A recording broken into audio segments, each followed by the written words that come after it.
5 provas da existência de Deus. Argumentos filosóficos. Mas antes, vamos fazer um pedido com carinho. Se este conteúdo está fortalecendo sua fé, não esqueça de curtir este vídeo, compartilhar com seus amigos e se inscrever no canal para mais conteúdos de apologética cristã. Sua participação nos ajuda a alcançar mais pessoas com a verdade do Evangelho. Introdução. A busca pela verdade suprema. Desde os primórdios da humanidade, uma pergunta ecoa através dos séculos: Deus existe? Esta questão não é apenas acadêmica ou filosófica, ela toca o âmago da existência humana, moldando nossa compreensão sobre propósito, moralidade e eternidade. Hoje, mergulharemos nas 5 provas clássicas da existência de Deus, argumentos que resistiram ao teste do tempo e continuam sendo debatidos nos mais altos círculos acadêmicos. A apologética cristã não se baseia apenas na fé cega, mas em argumentos racionais, sólidos, que dialogam com a razão humana.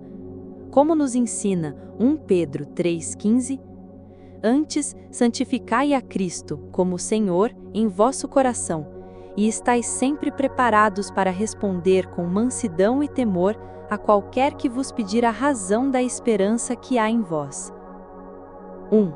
O argumento cosmológico, o primeiro motor imóvel.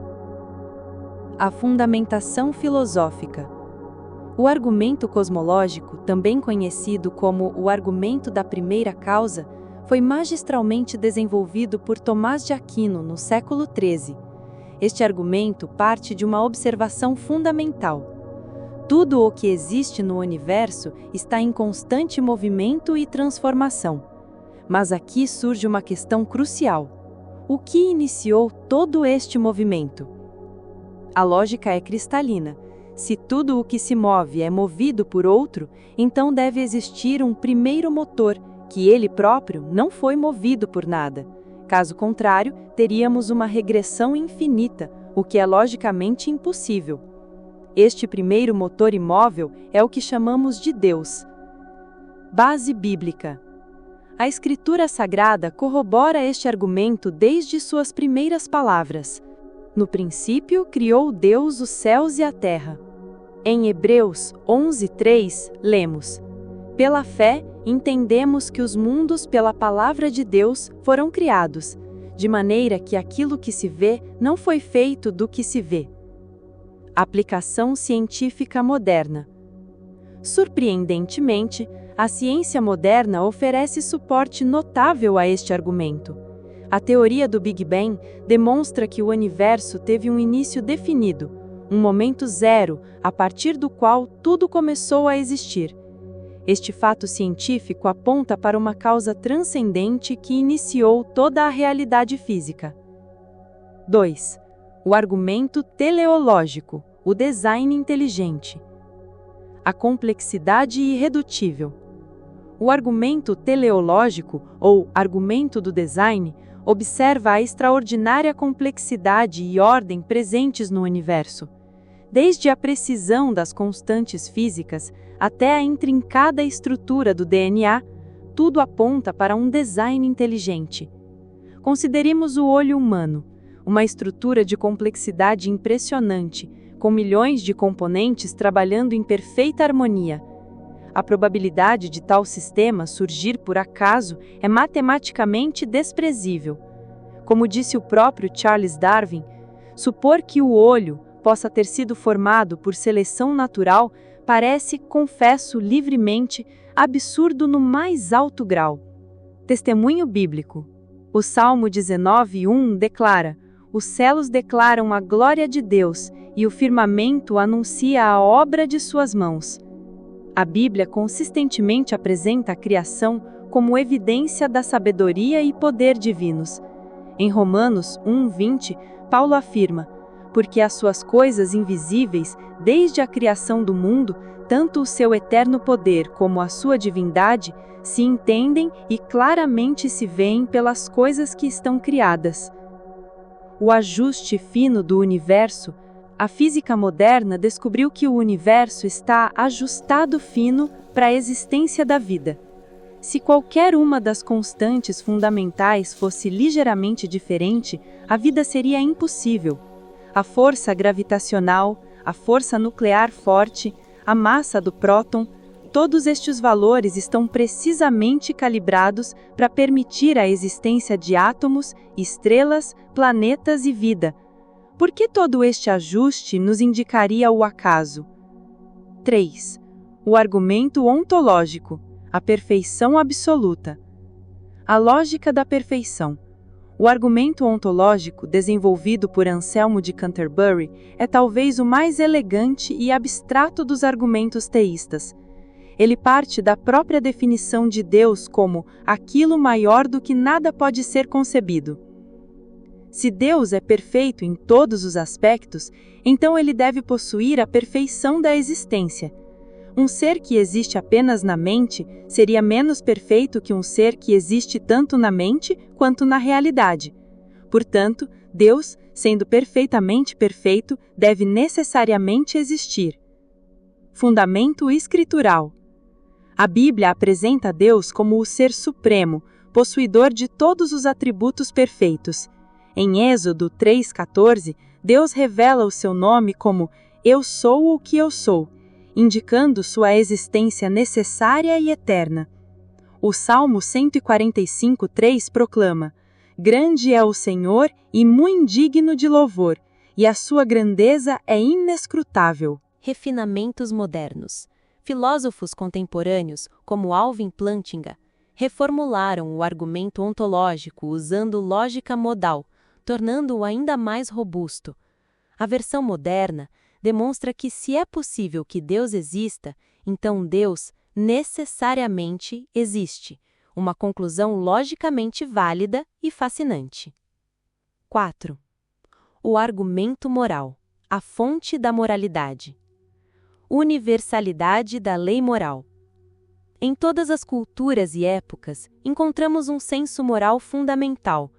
Mesmo sociedades isoladas possuem conceitos de certo e errado, justiça e injustiça.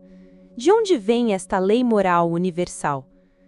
O argumento moral sustenta que a existência de valores morais objetivos requer um legislador moral transcendente. Sem Deus, a moralidade seria meramente subjetiva, uma questão de opinião pessoal ou convenção social, mas nossa experiência moral aponta para verdades objetivas que transcendem preferências individuais. Testemunho bíblico. A Escritura ensina que a lei moral está inscrita no coração humano. Em Romanos 2, 14 e 15, Paulo escreve: Porque, quando os gentios, que não têm lei, fazem naturalmente as coisas que são da lei, não tendo eles lei, para si mesmos são lei, os quais mostram a obra da lei escrita em seus corações, testificando juntamente a sua consciência. O dilema de Eutífrono, resolvido. Os críticos frequentemente levantam o dilema de Eutífrono. Algo é bom porque Deus o ordena, ou Deus o ordena porque é bom? A resposta cristã é que a natureza de Deus é o padrão da bondade. Deus não decide arbitrariamente o que é bom, nem está sujeito a uma lei moral externa. Em vez disso, a bondade flui de sua natureza perfeita. 5. O argumento da contingência, a necessidade do ser necessário. Seres contingentes e necessários. O argumento da contingência distingue entre seres contingentes, que podem existir ou não existir, e seres necessários, que devem existir. Tudo no universo físico é contingente. As estrelas, planetas, você e eu, todos podem existir ou não existir. Se tudo fosse contingente, então seria possível que nada existisse. Mas algo existe. Portanto, deve existir pelo menos um ser necessário que explique a existência de todos os seres contingentes. Este ser necessário é Deus. Base bíblica. A Bíblia apresenta Deus como ser eterno e necessário. Em Apocalipse 1:8, lemos: Eu sou o Alfa e o Ômega, o princípio e o fim, diz o Senhor, que é, e que era, e que há de vir, o Todo-Poderoso. Deus existe por necessidade de sua própria natureza. Implicações filosóficas. Este argumento tem profundas implicações filosóficas. Se Deus é o ser necessário, então ele é a fonte última de toda a realidade. Sua existência não depende de nada externo a ele mesmo, fazendo dele o fundamento último de tudo que existe. Respondendo às objeções comuns. Quem criou Deus? Esta é talvez a objeção mais comum aos argumentos teístas. A resposta é que Deus, por definição, é o ser não criado. Ele é eterno, sem início nem fim. Perguntar quem criou Deus é como perguntar quem é o pai do órfão. A pergunta contém uma contradição interna. A ciência elimina a necessidade de Deus. Muito pelo contrário, a ciência moderna fortalece os argumentos teístas. A descoberta de que o universo teve um início, a complexidade irredutível da vida, o ajuste fino das constantes físicas, todos estes achados científicos apontam para uma causa inteligente por trás da realidade. Há mal no mundo. O problema do mal é considerado por muitos a objeção mais desafiadora à existência de Deus. Como pode um Deus todo-poderoso, onisciente e perfeitamente bom permitir tanto sofrimento no mundo? Esta questão atormentou filósofos e teólogos por séculos e merece uma resposta profunda e cuidadosa. O mal moral e o livre-arbítrio. A teodiceia cristã distingue entre dois tipos de mal: o mal moral, causado pelas escolhas humanas, e o mal natural, desastres, doenças, morte. Quanto ao mal moral, a resposta cristã é clara. Deus criou os seres humanos com livre-arbítrio, porque o amor genuíno deve ser escolhido livremente, não forçado. Como C.S. Lewis observou, Deus não pode dar à criatura a felicidade e a paz, exceto que ela as escolha livremente. Um mundo sem possibilidade de mal seria um mundo sem liberdade real, onde os seres humanos seriam meros robôs programados. Mas isso tornaria impossível o amor trueiro, a virtude autêntica e o relacionamento genuíno com Deus. Como nos ensina Deuteronômio 30:19, os céus e a terra tomam hoje por testemunhas contra vós, de que te tenho proposto a vida e a morte, a bênção e a maldição. Escolhe, pois, a vida. O mal natural e a ordem cósmica. Quanto ao mal natural, devemos considerar que vivemos em um universo regido por leis naturais consistentes. Estas mesmas leis que permitem a vida também podem causar sofrimento. A gravidade que mantém os planetas em órbita também pode causar quedas fatais. O fogo que aquece nossos lares também pode queimar nossas casas. A Bíblia nos ensina que a criação foi afetada pela queda da humanidade. Em Romanos 8:22, Paulo escreve: porque sabemos que toda a criação geme e está juntamente com dores de parto até agora. A natureza reflete a condição espiritual decaída da humanidade. O mal como privação do bem. Santo Agostinho desenvolveu a teoria de que o mal não é uma substância criada por Deus, mas sim uma privação ou corrupção do bem. Assim como a escuridão é a ausência de luz e o frio é a ausência de calor, o mal é a ausência de bondade. Deus não criou o mal, ele surge quando suas criaturas se afastam da fonte de todo o bem. A perspectiva eterna. A resposta cristã também enfatiza a perspectiva eterna. O sofrimento presente, embora real e doloroso, é temporário quando visto à luz da eternidade. Como Paulo declara em 2 Coríntios 4:17, porque a nossa leve e momentânea tribulação produz para nós um peso eterno de glória muito excelente. Deus promete que, no fim, toda lágrima será enxugada. Apocalipse 21:4. O bem maior, a redenção. Surpreendentemente, Deus usa até mesmo o mal para propósitos redentivos.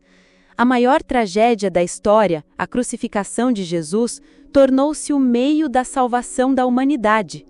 Como José disse aos seus irmãos em Gênesis 50:20, Vós bem intentastes mal contra mim, porém Deus o intentou para bem. Deus tem o poder de transformar o mal em bem, o sofrimento em glória. O crescimento do caráter. O sofrimento, embora doloroso, pode servir para o desenvolvimento do caráter humano. Virtudes como coragem, compaixão, perseverança e fé são frequentemente forjadas no cadinho do sofrimento. Tiago 1, 2, 3 nos ensina: Meus irmãos, tende por motivo de toda a alegria o passardes por várias tentações, sabendo que a prova da vossa fé produz a paciência. A limitação da perspectiva humana. Finalmente, devemos reconhecer a limitação da perspectiva humana. Como seres finitos, não podemos compreender completamente os propósitos de um Deus infinito. Isaías 55, 8, 9 nos lembra: Porque os meus pensamentos não são os vossos pensamentos, nem os vossos caminhos os meus caminhos, diz o Senhor. Porque assim como os céus são mais altos do que a terra, assim são os meus caminhos mais altos do que os vossos caminhos. O problema do mal não prova a inexistência de Deus, mas nos convida a uma fé mais profunda e a uma compreensão mais madura da natureza divina e da condição humana. A convergência das evidências. Individualmente, cada argumento apresenta um caso forte para a existência de Deus. Juntos, eles formam uma rede de evidências convergentes que aponta convincentemente para a realidade do Criador. Como disse o filósofo Richard Swinburne, a probabilidade de Deus existir, considerando todas as evidências, é muito alta. Implicações práticas.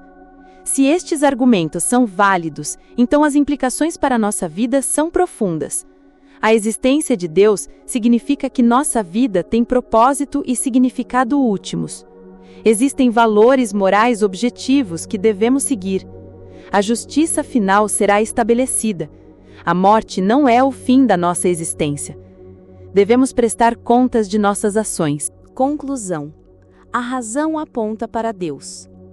Os argumentos filosóficos para a existência de Deus não são meras especulações acadêmicas. Eles são pontes que conectam nossa razão à realidade de Deus. Como cristãos, podemos ter confiança de que nossa fé não contradiz a razão, mas a completa. A apologética cristã nos ensina que podemos amar a Deus com toda a nossa mente. Os argumentos apresentados aqui demonstram que a crença em Deus é racional, justificada e intelectualmente satisfatória. Em um mundo cada vez mais secular, estes argumentos oferecem uma base sólida para o diálogo com aqueles que questionam a existência de Deus. Eles nos mostram que a fé cristã não é um salto no escuro, mas um passo à luz da razão iluminada pela revelação divina. Como nos lembra o Salmo 14:1, disse o nécio no seu coração: não há Deus. A sabedoria verdadeira reconhece que todas as evidências apontam para uma conclusão inescapável: Deus existe, e Ele se revelou supremamente em Jesus Cristo. Que estes argumentos fortaleçam nossa fé e nos equipem para dar razão da esperança que há em nós, sempre com mansidão e temor, para a glória de Deus e o avanço do seu reino. Gostou do conteúdo? Ajude-nos a crescer. Se este vídeo fortaleceu sua fé e expandiu sua compreensão sobre a existência de Deus, curta este vídeo, compartilhe com amigos e familiares, inscreva-se no canal e ative as notificações. Comente abaixo qual destes argumentos mais te impressionou. Sua participação é fundamental para levarmos a apologética cristã a mais pessoas. Juntos podemos equipar a Igreja com conhecimento sólido e defender a fé com razão e amor. Quer se aprofundar mais? Deixe nos comentários quais temas de apologética cristã você gostaria de ver em próximos vídeos.